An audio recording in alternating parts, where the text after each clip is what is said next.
नमस्कार, आप देख रहे हैं A to Z न्यूज। समाधान में आप सभी का स्वागत है। बहुत बुनियादी सा सवाल आज देश की जनता सोच रही है। वैसे दुनिया भर में यह सवाल सोचा जा रहा है कि क्या जघन्यतम अपराधों के लिए मृत्यु दंड देना जायज है। बहुत सारे लोग इंसानी सोच चूंकि हम रखते हैं, हम इंसान हैं, हमारे अंदर संवेदनशीलता है। बहुत सारे लोग सोचते हैं कि यह गलत है। जब हमें किसी को जीवन देने का हमारे पास अधिकार नहीं है तो हम किसी का जीवन ले कैसे सकते हैं। लेकिन दूसरी ओर रामचरितमानस में लिखा है, भय बिन प्रीत न होए गुसाई।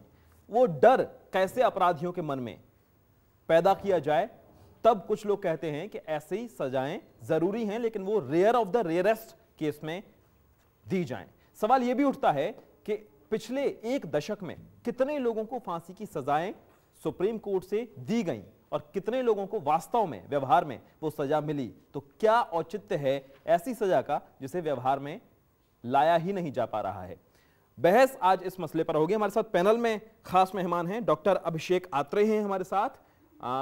आत्रे साहब क्रिमिनल एडवोकेट हैं सुप्रीम कोर्ट में और इस तरह के मसलों पर पैनी गहरी निगाह रखते हैं। बहुत स्वागत है आत्रे साहब आपका। बजरंग मुनि जी हैं हमारे साथ, लोक स्वराज के संस्थापक हैं, वैचारिक चिंतक हैं, हमारे साथ रहते हैं और इस तरह के मसलों पर अपनी राय देते हैं। जगदीश पुदेशिया जी हैं हमारे साथ, एमनेस्टी इंटरनेशनल से प्रोग्रामिंग कोऑर्डिनेटर हैं और एमनेस्टी इंटरनेशनल वो संस्था है जो मानवाधिकारों की पुरजोर वकालत करती है और फांसी जैसी सजा के खिलाफ है। बहुत स्वागत है हमारे पैनल का।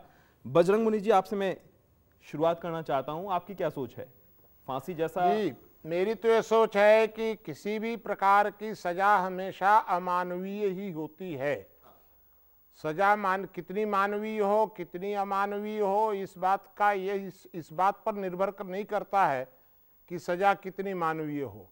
यह इस बात पर निर्भर करता है कि वर्तमान समय में हमारे यहाँ अपराधों का प्रतिशत ऊपर जा रहा है कि नीचे जा रहा है, और उन अपराधों में भी गंभीरतम अपराध बढ़ रहे हैं कि घट रहे हैं। यदि वे अपराध बढ़ रहे हैं तो हमें सजा के प्रतिशत को अधिक से अधिक क्रूएल करना पड़ेगा, कठोर करना पड़ेगा। और यदि वो अपराध घट रहे हैं तो हमें सजा के प्रतिशत को मानवीय बनाना पड़ेगा। वर्तमान समय में बजरंग मुनि जी ने कहा कि अमानवीय कोई भी सजा है वो अमानवीय होती है, तो मानव अमानवीय कृत्य क्यों करे? ज़रूरी हो जाता है। हम क्रिमिनल्स को खुला नहीं छोड़ सकते। हमें अल्टीमेट मकसद है अपनी सोसाइटी को सेव करना क्रिमिनल से। हमारे यहाँ क्राइम इस रेशो पे बढ़ रहा है और कन्विक्शन रेट भी इतना कम है। एक 2003 में वीएस मालिमत कमेटी की रिपोर्ट आई थी, उसमें था कि हमारी कंट्री में 40% कन्विक्शन रेट है, और उसमें से भी अगर उन केसेस को भी हम ऐड करें जिसमें कंप्लेंट दर्ज होती है लेकिन पुलिस एफआईआर रजिस्टर नहीं करती, तो that ratio will come to 6.8% only. अब हम उस 6.8% कन्विक्शन रेशियो के साथ में हम ये देखें कि कितने क्रिमिनल सोसाइटी में खुले घूम रहे हैं। अगर इस तरह की सजाएं नहीं होंगी तो उनका मॉरल अपने आप बढ़ता जाएगा, और वैसे ही उन्हें इजीली बेल मिल जाती है तो मॉरल उनका बढ़ा रहता है। तो जब तक इस तरह के डिटरेंट पनिशमेंट्स नहीं लाए जाएंगे तो हम सोसाइटी से क्राइम को इरेडिकेट नहीं कर सकते। रिसेंटली जो रेप वाला केस था उसके चलते मांग कर रहे हैं सबके अंदर, और वो नया ऑर्डिनेंस पास हो चुका है। जगदीश पुदेशिया जी, एमनेस्टी इंटरनेशनल से आप हैं, पुरजोर दुनिया भर में एमनेस्टी वकालत करती है कि फांसी न दी जाए, मानवीय कृत्य न किए जाएं और ह्यूमन राइट्स को। वकील साहब से एक बात पूछना चाहता हूँ, हमारे कानून का आधार क्या है? बेसिक कंसेप्ट हमारे उसका कानून का क्या है? अगर 10 क्रिमिनल एस्केप कर जाएं पनिशमेंट में, no harm will be done to this society, not a single innocent person should be hanged, should be punished और शुड बी किल्ड। लेकिन ऐसे फिर जस्टिस कैसे मिलेगा? आप बताइए कि आपका आधार है कि नहीं आपके ये आधार इंडिया में है, लेकिन बहुत सारी country there are 2 parallel system, adversarial justice system and inquisitorial system. काफ़ी कंट्रीज में इंक्विजिटोरियल सिस्टम है, वहाँ पे ये आधार नहीं है। वहाँ पे ये है कि कन्विक्शन, अगर किसी क्रिमिनल ने क्राइम किया है तो ही मस्ट बी पनिश्ड। लेकिन अभिषेक जी, दुनिया भर में दबाव बनता जा रहा है, जितने विकसित देश हैं वो कैपिटल पनिशमेंट से दूर होते जा रहे हैं, दबाव बनता जा रहा है। भारत पर भी काफी दबाव है, देर सवेरे हो सकता है निर्णय लेना पड़े। दबाव बनता जा रहा है, लेकिन अभी कुछ दिन पहले फरवरी में ही criminal law amendment ordinance pass हुआ है। उसमें रेप के केसेस में भी सर्टेन क्वालिटी ऑफ केसेस कि जहाँ पे विक्टिम की डेथ हो जाए या she is in vegetable state coma में आ जाए, उन केसेस में डेथ पेनल्टी इंपोज की गई है। फर्स्ट टाइम रेप केसेस में डेथ पेनल्टी इंपोज की गई है। मेरा ये कहना है कि वहाँ पर अपराधों का परसेंटेज क्या है। मान लीजिए अब अमेरिका में या ब्रिटेन में, वहाँ अपराध कुल मिलाकर के 2% से कम है, और भारत में जिस प्रकार के अपराध हो रहे हैं और जिस प्रकार तेजी से बढ़ रहे हैं, तो क्या हम भारत की तुलना उनसे करें?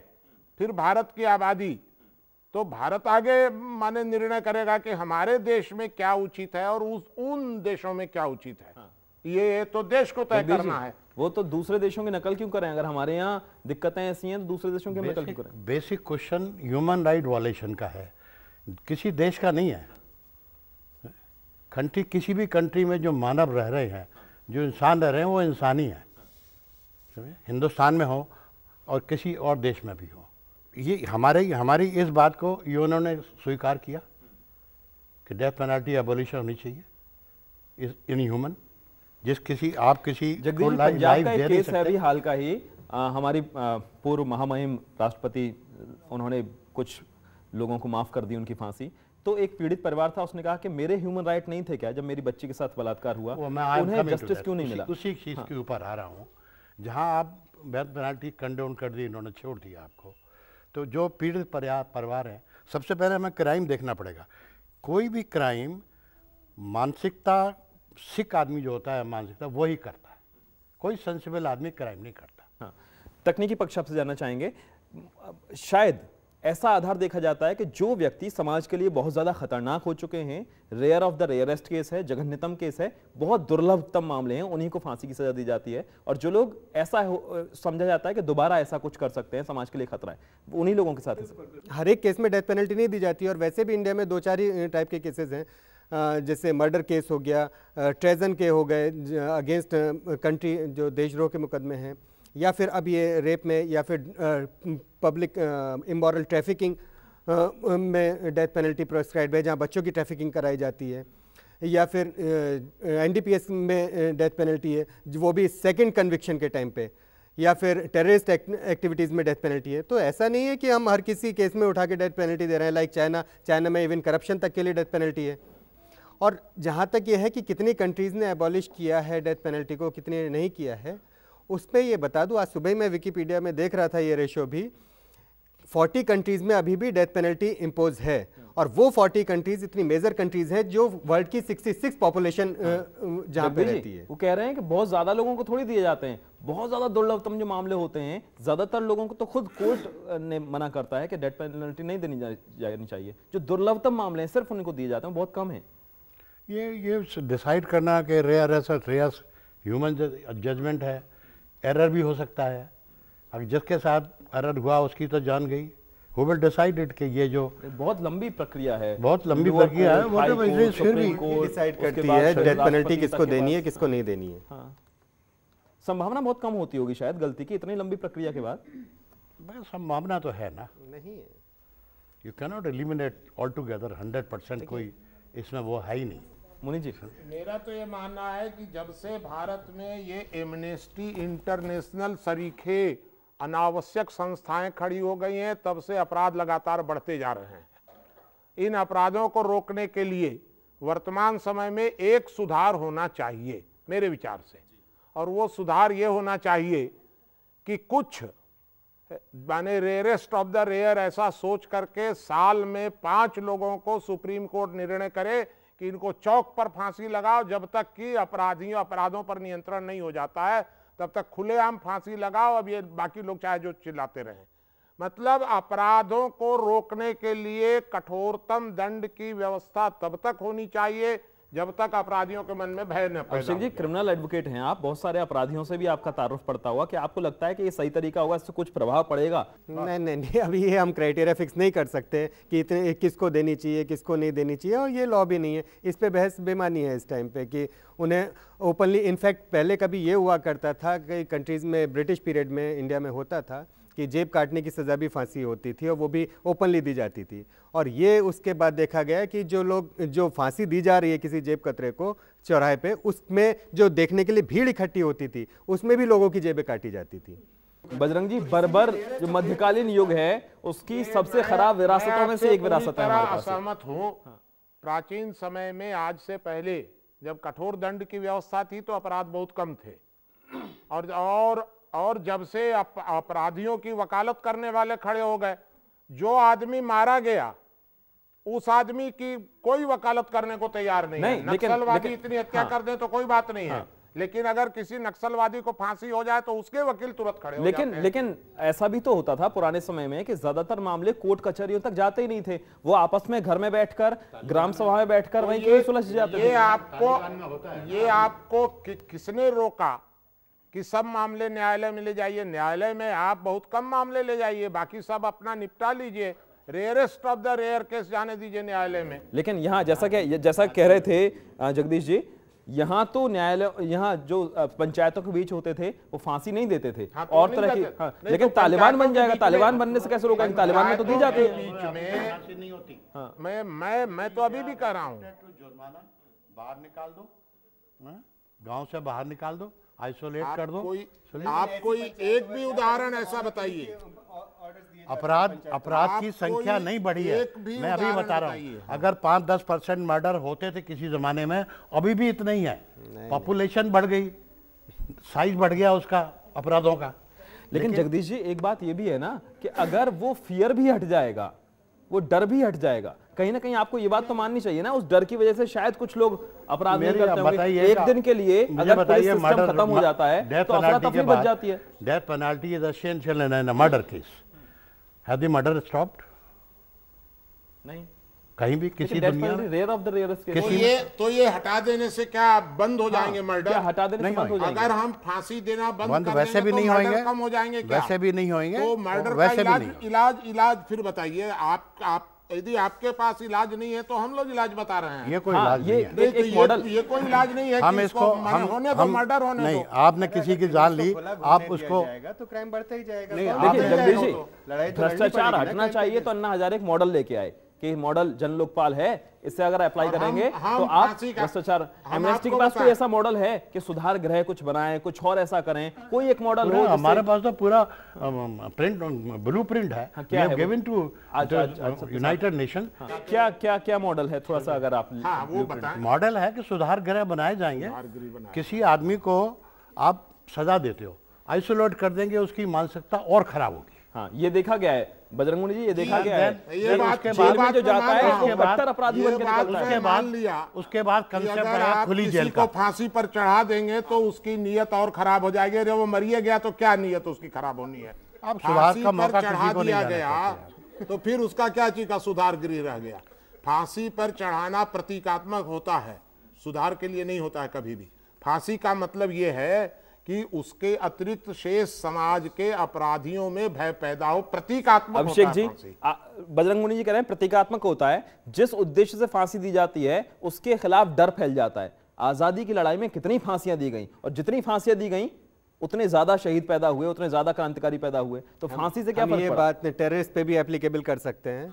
हर एक टेररिस्ट को पता होता है कि वो एक दिन ये कर रहा है, वो मरेगा, लेकिन वो भी करते जा रहे हैं।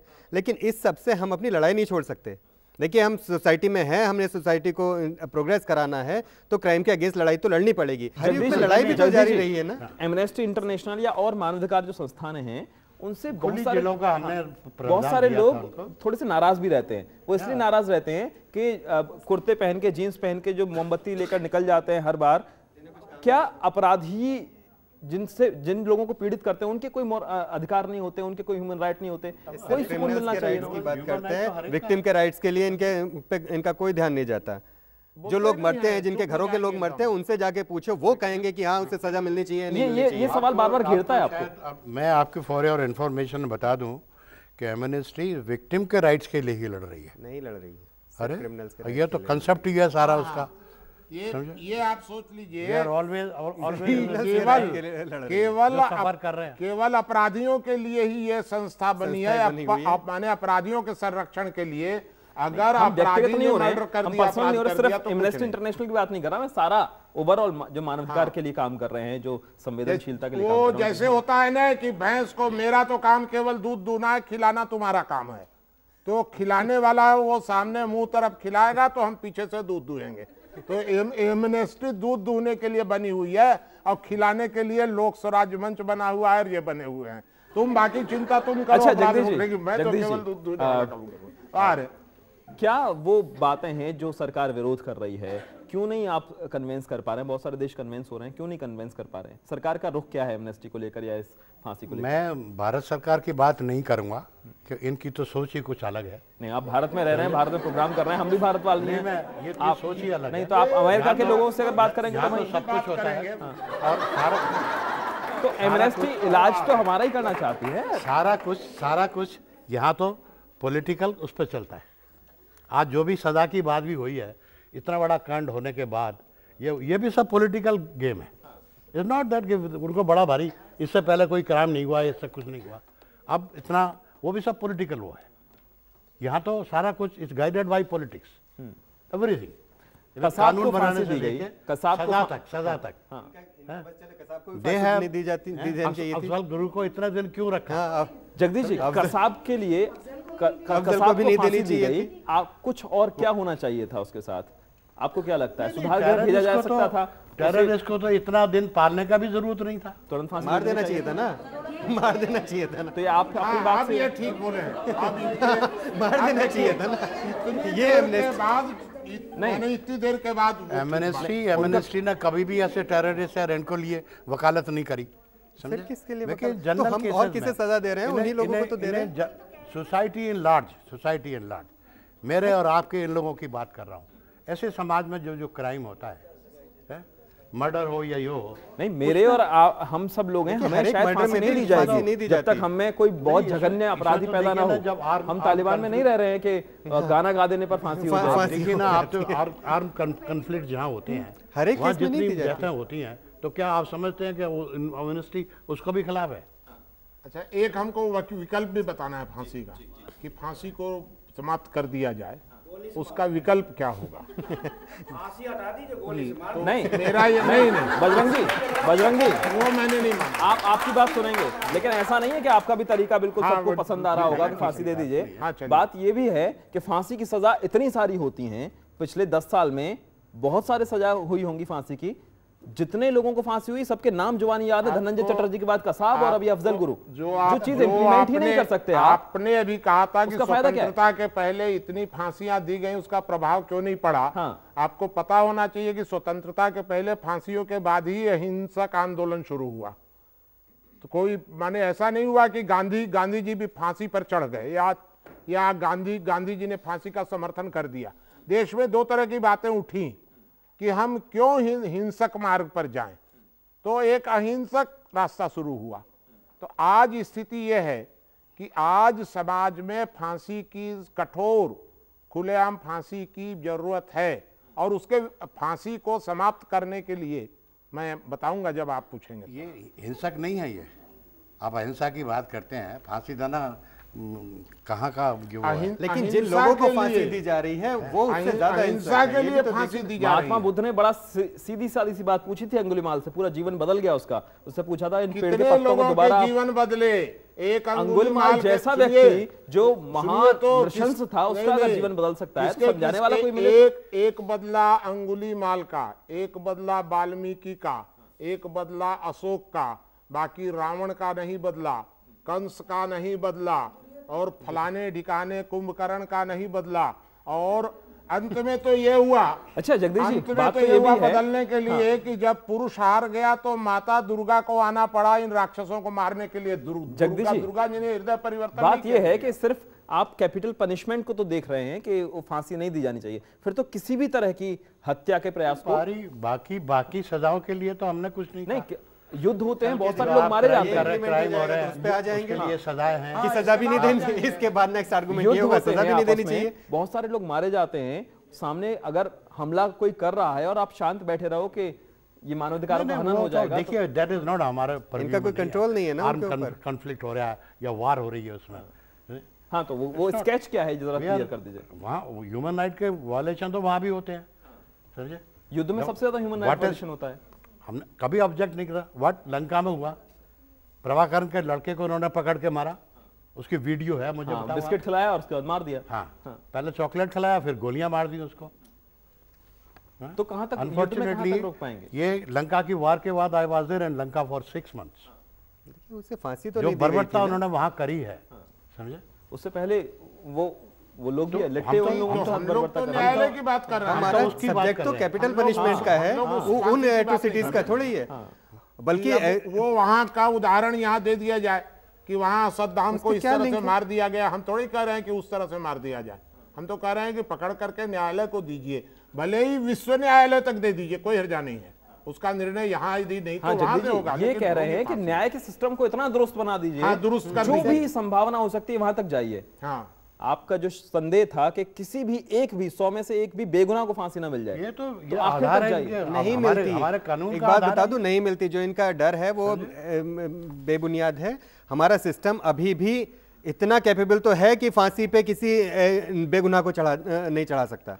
नीचे ट्रायल कोर्ट से शुरू होता है, Possibility तो है ट्रायल ना, कोर्ट में human दोनों error। साइड के एडवोकेट्स होते हैं, उसके ट्रायल कोर्ट सजा देता है, उसके बाद में हाई कोर्ट है, वहां भी दोनों तरफ के वकील होते हैं और दो जजेस सुनवाई करते हैं। उसके बाद तीसरे लेवल पे सुप्रीम कोर्ट जाके आता है। Ultimately death punishment supreme Jagdish court ji, से ही कितना- अप्रूव होता कितना है। ज्यादा इतना जायज है, complicated इतनी इतना ज्यादा- इजी नहीं है कि किसी को भी ऐसे चढ़ा बहुत देंगे ज्यादा फांसी आसान पे। नहीं है। हमारे देश के हमारे नहीं, देश के आज तक नहीं प्रधानमंत्री को बजरंग जी, चढ़ जाने दीजिए दोनों को। हमारा तो सिर्फ नहीं, बहुत बहुत संवेदनशील ये मुद्दा है। तो डेथ पेनल्टी कम से कम नहीं दी जाती। लेकिन हमारे यहाँ कहाँ बहुत ज्यादा दी जाती है, इतना ज्यादा चिंता शायद करने का सब्जेक्ट जरूरी नहीं। इसलिए नहीं हो देखिए, सकता। क्राइम तो ये हिंदुस्तान में इतनी पब्लिक है, अगर 5% क्राइम कहीं होता है यहाँ होने जितने दिया आज जाए। की पीढ़ी यहाँ के भी लोग बहुत हैं, होगा। बमुश्किल 3-4 फांसियों के नाम याद होंगे, बहुत ज्यादा तो नहीं दी जाती। नहीं हमारे दी यहाँ एक प्रधानमंत्री को बम से उड़ा दिया जाता है, उसके हत्यारे भी अपने न्यायालय के लिए न्याय अभी के तक लिए बैठे सेम। हुए, उन्हें फांसी नहीं दी गई है। नहीं, जस्टिस सिस्टम है, मैं ये नहीं कह रहा कि नहीं है। ये फिर मैं तो एक व्यापक रूप की बात कर रहा हूँ कि एरर ऑफ जजमेंट हो सकती है। नहीं, वो एरर ऑफ जजमेंट से फांसी नहीं दी जा सकती। एरर ऑफ जजमेंट से क्रिमिनल छूट तो सकता है। एक बात बता दूं, एरर ऑफ जजमेंट से क्रिमिनल एक छूट तो सकता है, लेकिन एरर ऑफ जजमेंट से कभी फांसी नहीं दी जाती। आज तक तो इतिहास में हुआ नहीं है इंडिया के। कोई ऐसा उदाहरण आपको लगता हो जो गलत हुआ जिसके साथ? धनंजय चटर्जी के बारे में बहुत सारे लोग बोलते हैं 14 साल तक उसे बैठाए रखा, फिर फांसी दे दी।